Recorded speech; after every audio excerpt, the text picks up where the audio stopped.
এক সন্তানের জন্য তার পিতার চিঠি। প্রিয় সন্তান, আমি তোমাকে 3টি কারণে এই চিঠিটি লিখছি। জীবন, ভাগ্য এবং দুর্ঘটনার কোনো নিশ্চয়তা নেই। কেউ জানে না সে কতদিন বাঁচবে। আমি তোমার বাবা।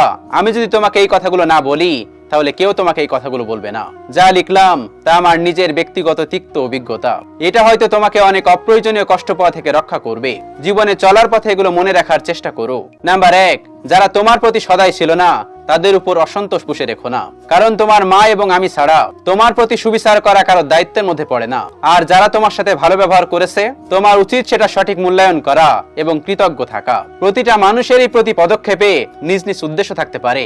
একজন মানুষ আজ তোমার সাথে ভালো, তার মানে এই নয় যে সে সবসময় তোমার সাথে এমন ভালো থাকবে। কাজেই খুব দ্রুত কাউকে প্রকৃত বন্ধু ভেবো না। নাম্বার 2, জীবনে কেউই বা কিছুই অপরিহার্য নয় যা তোমাকে পেতেই হবে। একবার যখন তুমি এই কথাটির গভীরতা অনুধাবন করতে পারবে, তখন তোমার জীবনের পথ চলা অনেক সহজ হবে। বিশেষ করে